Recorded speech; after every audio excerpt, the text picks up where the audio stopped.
December 25th, 2020, Pixar released their second original movie of the year, called Soul. Now, I had extremely high expectations for this film.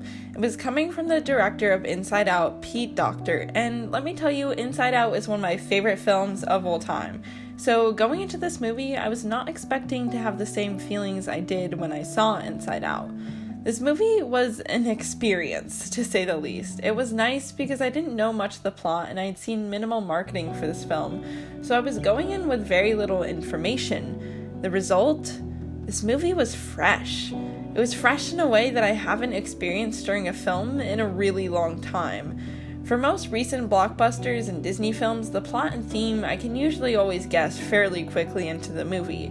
But for Soul, I didn't fully understand the film until the very last frame, and when I did figure it out, it felt like a truck hit me, but in the best possible way. In a year where so much of our lives seemed to be put on hold, and our goals and dreams seemed to keep pushing further and further away, it's safe to say that this film was exactly what I needed to watch, and it really does link perfectly with the film Inside Out. When I saw Inside Out, I was much like Riley. I was a preteen who moved to a new city, and I was trying to figure everything out, slowly realizing that it was okay to mourn for the life that I left behind. Now, 5 years later, I'm a junior in college, and the world is telling me I need to figure out what I'm doing with the rest of my life right now. My goals are laser engraved in my brain, and I'm working every day to try and reach certain milestones. In this film, I was really attached to the lead character, Joe, because he was very similar. He kept on to his dream of playing jazz his whole life and worked every day to get there. When he is showing 22 his life, he says, "My life didn't amount to anything." This hit me so hard because he felt like his life was meaningless because he never accomplished what he wanted to, despite the fact that his life was full of music and experiences. When he tries everything in his power to get back to Earth and ends up in the body of a cat, he is forced to watch 22 experience life in his own body. While I was hesitant at first about the body switching, again, the more I think about it, the more I realize how necessary and awesome that whole section of the movie was. When Joe is in control of his body for the first time in his life, he's forced to really open his eyes wider than the goals in front of him. 22 enjoys the small things in life, like the barbershop lollipops and the sun shining. Joe, for the first time, sees the world in a whole new lens. He sees things that he would have never noticed before because he was so focused on his goal and passion for jazz. I love the scene in the barbershop because it perfectly encapsulates this idea. He goes to this barber over and over again, but they only have the same conversation about jazz. But when 22 is in Joe's body, they finally talk about something deeper, something meaningful. When Joe finally gets back into his body and plays at the half note, I was expecting some crazy twist, like he wouldn't be able to play or Terry would somehow sabotage the event. But that didn't happen at all. Instead, Joe does play, and he plays perfectly. The scene plays out much like a finale concert at the end of a big music film. He accomplishes what he wanted to his entire life. And this leads into one of the best lines from the movie. I heard this story about a fish. He swims up to this older fish and says, "I'm trying to find this thing they call the ocean." "The ocean," says the older fish. "That's what you're in right now."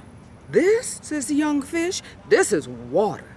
What I want is the ocean." See you tomorrow. This line is brilliant and perfectly defines what this film is trying to say about life as a whole.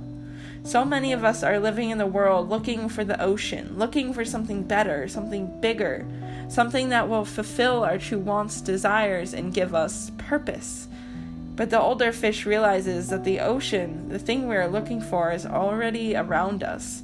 We are just so focused on finding the ocean, finding and chasing that moment of our lives that we don't realize we're already swimming in it. The scene flawlessly fades into a moment where Joe is sitting at his piano and he starts to play.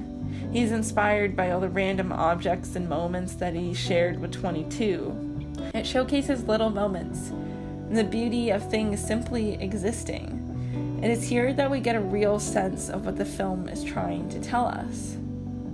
Going into Soul, I thought this would be a somewhat generic Disney film that hypes you up to follow your dreams no matter what.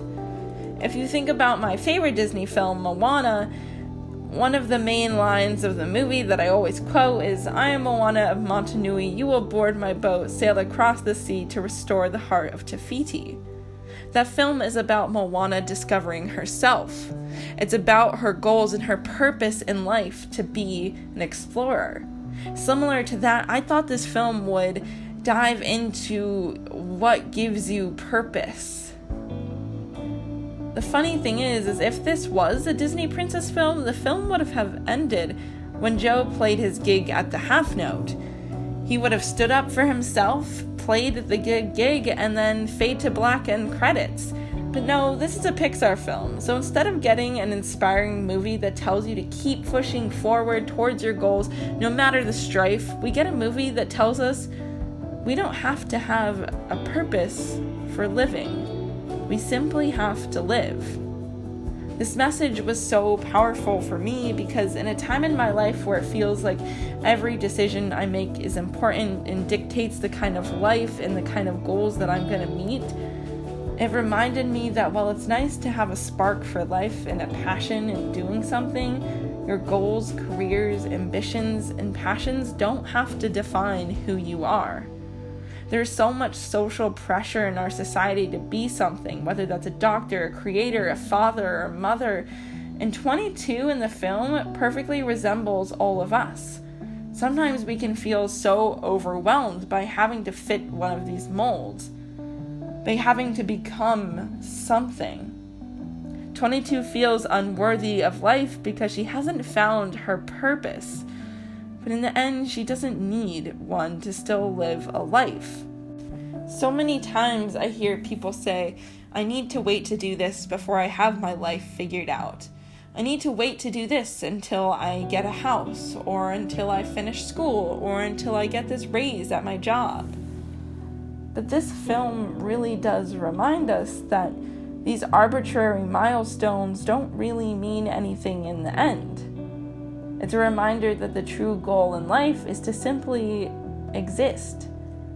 It's to enjoy the taste of pizza and the laughs with friends and the sun shining on your back. It's a reminder that our souls and our energy and spark of life doesn't have to be fulfilled by a purpose, but can be fulfilled by simply existing.